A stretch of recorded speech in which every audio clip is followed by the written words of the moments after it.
What is Crusader Kings 3? That is the question that's brought you here today, so let's get right into it. Crusader Kings 3 is a grand strategy game by Paradox Interactive. In a way, this is a live service game. You have single player and multiplayer features that are supported by constant updates by the developers, usually in the form of DLCs that come with some split paid and free features. Booting up a new game, you can see that there are two default starting dates. I have no DLCs, so this is what you will see when you buy the game. As time passes, they may add more in DLCs, but we're going to focus on the game itself for this video.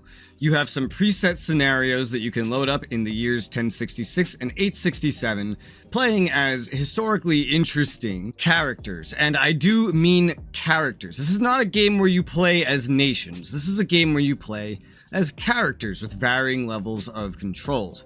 To help you decide what to play first, these years have multiple scenarios with multiple different themes, such as Iberia, such as Central Europe, such as over here with the Vikings, as well as England and even probably the Normans. 867, you can also go between Iberia, Iran, that same more Viking region, Central Europe, and this is more of a Carling theme, which would be like HRE. Now, if none of these sound interesting to you, you could always just pick any year that you want and go ahead and press this button down here, play as any ruler in the year you selected. Only that year can be picked as a start date. You cannot have other dates. You'll then go through a loading screen as it loads all the options, and you'll get to pick any country that you want. But remember, this is about characters, not country. So for example, while I could play the ruler of the Holy Roman Empire at the time and even create my own ruler, I can also zoom in a little bit further here, find all these other little titles such as duchies, there's kingdoms as well under empires, and even counties below that. And I could click on, say, right here, the Duchy of Bavaria, and I could play the Duke of Bavaria instead of the Emperor of the Holy Roman Empire. So I could play as a vassal. What vassals can do depends on the laws of the empire or kingdom or whatever you serve under for how much freedom you have. Additionally, the game comes with little modifiers for difficulties here. By default, it's just showing me normal, very easy, and easy. But there's also game rules if I want to customize a little bit more, such as enabling Iron Man. And there's also a variety of different things here, like that same difficulty slider, as well as customization. Do you want to play a game where everybody's always dying to mysterious circumstances? You can. Do you want to play a game where instead of it being historical, you kind of gender switch with male roles becoming female and vice versa? You can. Do you want the Seljuk invasion to happen at the default time, never let it happen, or make it random? Do you want Scandinavians to raid the coasts and try to invade as they historically did? What timeline do you want them to do it? Or do you want them to never do that at all? You have a lot of options for customizing how your game goes. This is just a quick look at the character creator so you can see what you can do. You can pick male, you can pick female for where you're going, you can change the age. You could start out with a 120-year-old, but I wouldn't recommend it. You can start out with a 0-year-old, but I wouldn't recommend it. You can customize the appearance. If you come here to change appearance, you'll get different options as a customize further if you want more specific customization, or if you just want to generate something, for example, a Mediterranean appearance. I can just generate some presets. I can copy DNAs for making a character, paste it from a different game if somebody wants to, say, show me a character. Or I can get right down into the nitty-gritty here, for example, modifying the eye color, the eye size, etc. In this game, like I said, you play as a character, and when your character has children, the genetics of your mother and father will be passed down, whether that's in-game traits that have purposes or even just their appearance. So if you make an abomination, a monstrosity of a human being, then all your children will probably look like a monstrosity of a human being as well. And as they spread throughout the world, gaining titles, you're going to see a lot of monstrosities in the world. You can select your faith, culture. You can even, and you can do this in-game, it doesn't have to be here, customize your dynasty. This is your dynasty, your family, of all the different characters related to you, which will start out as one, just you usually, if you make your own character, if you want to start from scratch. And you can customize your main title, in this case, the Holy Roman Empire. We could change it with color, we could change it with the name, we could just randomize it. And we can also just reset it to historical, and this can all be done in-game, not just in the character creator. You could choose to play as an observer instead of playing the game at all, and you have a number of different map filters, both on this screen and not on this screen, to sort through what you're looking at. But let's boot into the game and take a look around. When you do start, you'll have a lot to do. If you want to take a look at the holder of any title that you see on the map here, you can click on it, and you see we have ourselves. Kaiser Heinrich IV. We run a feudal government. There are different governments. There are feudal ones and tribal ones, for example. Feudal ones are more you giving power to your vassals to rule their lands. There's a very distinct hierarchy, and there are laws that we can find if we look under realm here. Crown authority laws, for example, that can determine how much control you have over everything. There's tribal governments as well, that rather than having a system of vassals where you rely on taxation and things like that to run your government, you can raid instead, going into other countries without declaring war to raid them, take their things, and earn money that way. They earn less tax income, but they have a lot more versatility when it comes to declaring war, especially if you pick an earlier start date, because every, not nation, but culture in this game has its own technology. So for example, if we look, we see we are Franconian. That is our culture, and so long as we are in charge of this empire, no matter what, whatever title is our main one, everything underneath us will use the Franconian culture here, of which I am the head, meaning I get to determine what happens here for everything. So if I look at innovations, this is our tech tree. I, as the culture head, can choose what we are focusing on next. The techs will research themselves. I can assign one priority, and if we are exposed to other cultures by owning them, basically, then that will speed it up as well. There are 4 different eras that the game covers: tribal, early medieval, high medieval, and late medieval, that all have their own ranges, and certain cultures can get techs ahead of time, but that's a very long list, and I'm not going too deep into anything now. This is a what is this game, and what can you do in it? Cultures have special things like the language they speak, which does matter because it determines how your character gets along with others, the aesthetics of how things will look in the lands of that culture, down to the units. For example, you have these heritages, which also determines your relationships with others. You have traditions, which are these permanent buffs or debuffs, depending. You have a certain limit, which is set by a number of things, usually a base plus the era that you are in. You can establish new ones very rarely, but occasionally you can. They have a cost.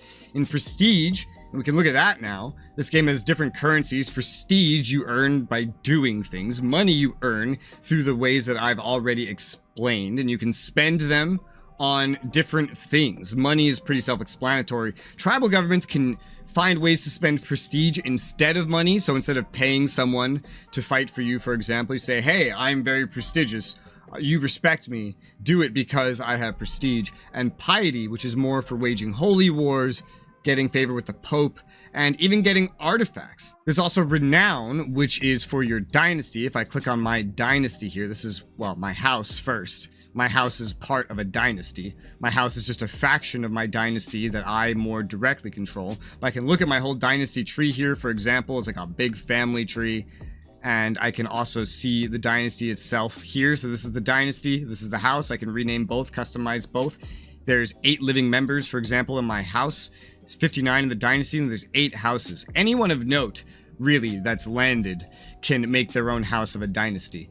But the person in charge of the dynasty can choose to spend renown on different bonuses to support their dynasty. And it really just depends on your playstyle which one of these are better. You'll have to look over all of the effects to see what that does. I did mention artifacts. As a character, you have an inventory, where you can customize what you're wearing. For example, this guy, the Holy Roman Emperor, starts out with this hat, which gives him a bunch of buffs to an income of renown, to the amount of vassals he can effectively directly control himself. For example, having 25 more dukes he could have, let's say, instead of, if he didn't have this and he reached his limit, he would then have to, for example, make a kingdom and hand some of those dukes off to the king that he gives that kingdom away to more effectively control things. It's a representation of a bureaucracy. It's also determining opinion of him as well. You can earn these with diplomacy with other characters, which you can find, for example, by clicking on them, their title, and you could also just narrow down their other titles here if you want to look at those for whatever reason, right-clicking on the person and getting a number of options. Diplomacy has a number of options. These are not all the options. They do change depending on who you are interacting with. And there's personal, for example, hostile. You could try to murder other characters in the game. You could offer vassalage to anybody, but if they're a king or higher, they're not too likely to accept, even if you are an emperor. There are random events in this game that can determine a lot of what happens to your character, right down to death. The way that you run your title can also come down to how you utilize other characters. Hiring court physicians, caravan masters, high almoners, masters of the hunt and of the horse. You can go and do activities, for example, having a feast that you host, going on a hunt, performing a pilgrimage, if you want your characters to like you better, if you want to gain experience, prestige, lose stress. There's things like that. Pilgrimage for gaining piety that you can then spend on holy wars or favors from the Pope, for example, looking specifically at Catholics. You have stress, which is the game's way of controlling what you pick, because every character has personality traits, and this is examples of them here. This guy's chase, for example. So if there was a random event saying, hey, do you want to fuck this lady? Well, if I said yes as this character, then he would gain stress. Stress is the game's way of punishing you for doing something that your character wouldn't do. So you are playing as the character, but you are still somewhat beholden to what the character would do. You could still pick the options of what he wouldn't do, but then you gain stress. Other things can generate stress as well, such as friends or family members dying. There are ways to lower stress. For example, as I mentioned, having a hunt or a feast. Stress is bad. I hope that's obvious, and it can lead to bad things. You can also determine the lifestyle of your leader. So if you want to be more diplomatic, then you can go down these trees, picking something to generate XP in these trees. This character, he was raised.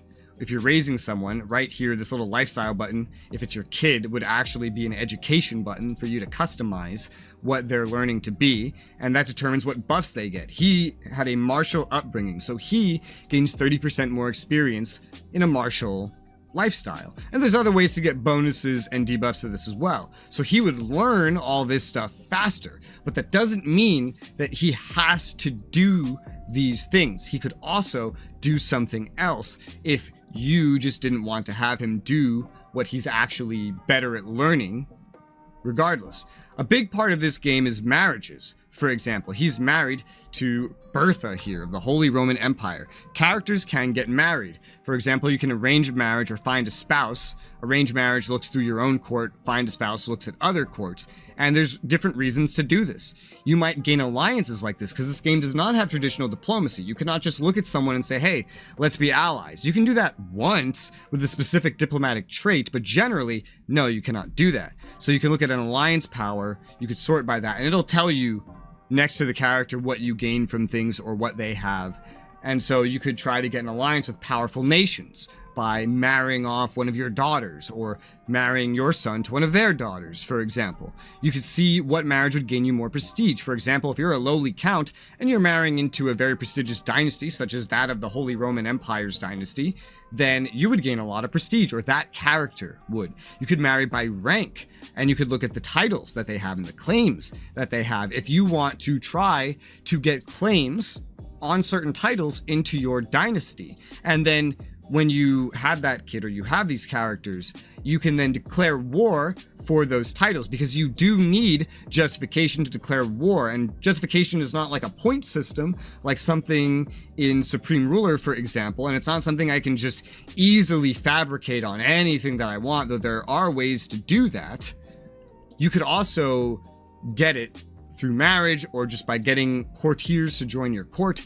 And you can inherit entire kingdoms if you say, marry the daughter, let's say your son marries the daughter of Poland, and the daughter of Poland is set to inherit Poland as a kingdom, and I am the emperor here. Then when the leader of Poland dies, the daughter inherits, the daughter becomes a king. Because that rank is lower than mine, I, in my empire, would then get the kingdom of Poland, just like that. This stuff will happen whether you try to make it happen or not. You can look at your council members. Usually your most powerful vassals will want to be here, but others can be put here as well, with some penalties to the loyalty and happiness of your more powerful vassals that would want it anyway. And you can have them do things such as fabricating claims, converting the religion of a local population, converting the culture of a local population.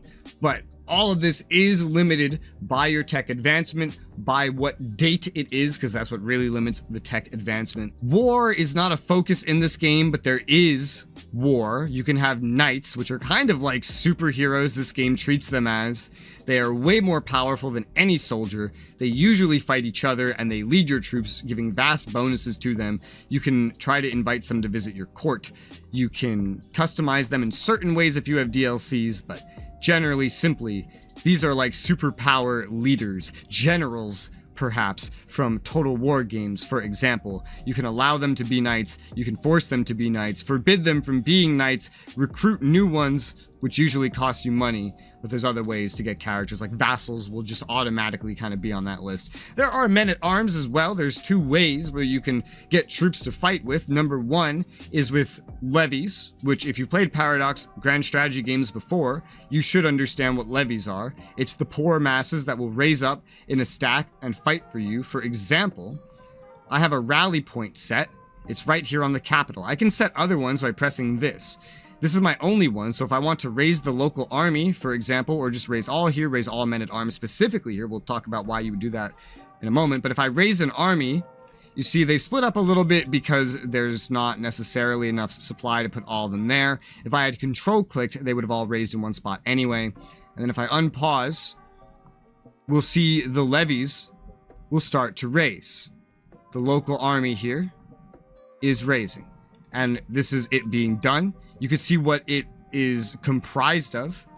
For example, this has some siege weapons in it, spearmen, knights, some levies, etc., etc. This is because the local army also involved of my men-at-arms. I can station men-at-arms, for example. If I go ahead and disband my armies, I have to do this one at a time, I think. Yeah, to spam my armies, I can actually station these men-at-arms at holdings to give them buffs. These are bonuses to their stats that we are looking at right now.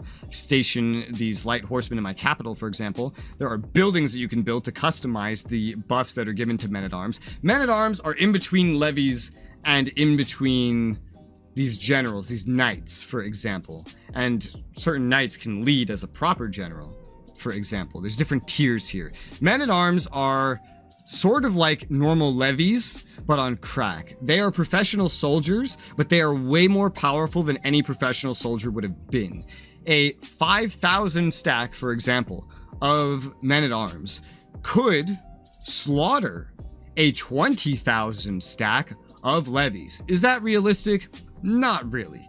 That would rarely happen, even if you gave it thousands of years to happen. But that's how it works in this game. Your knights are your OP Total War generals, and your men-at-arms are your super soldiers. And there's different kinds that you can create. There are limits that are determined by tech, rank, among other things.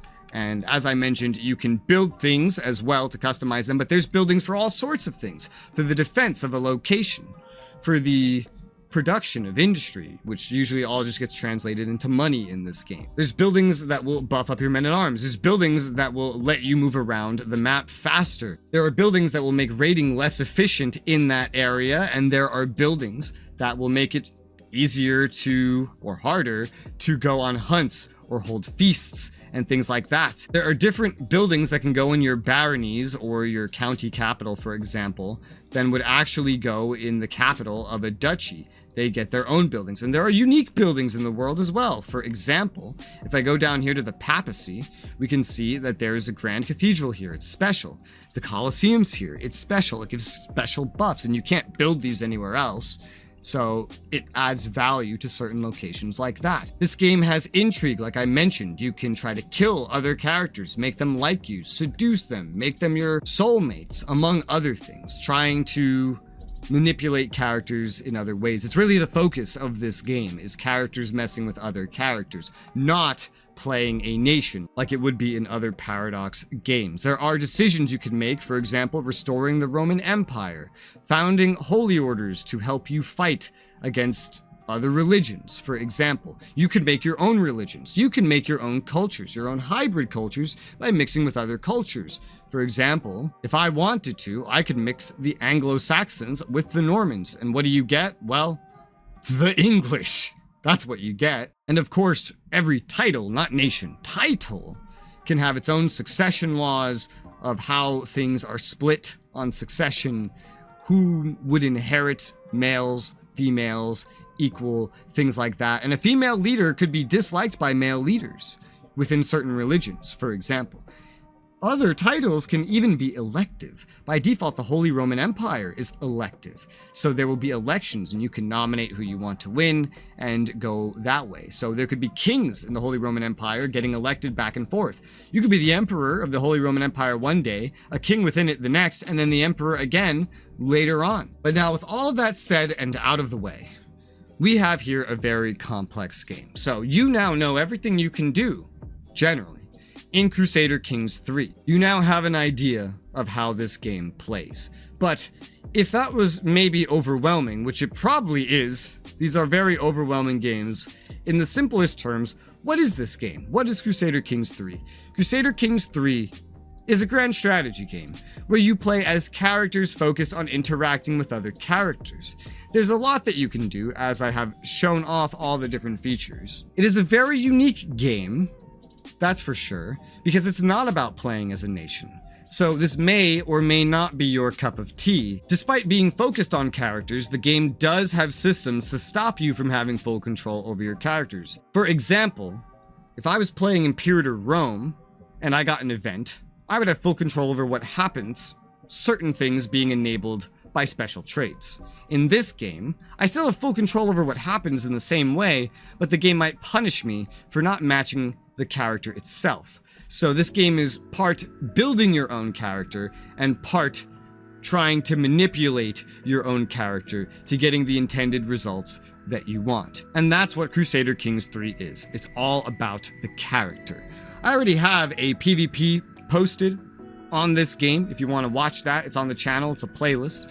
I have a co-op playthrough that will be coming up eventually, and I plan to make more tutorials in a playlist for this game. If you want to see any guides or tutorials on this game or features of it, feel free to leave that in the comments below. They will all go into the playlist that this video will be located in, which you'll find in the description below. Paradox games are tons of fun, and I hope that this video has helped you learn if this game would be up your alley or not. For now though, thank you guys very much for watching, and I hope I'll see you on another video.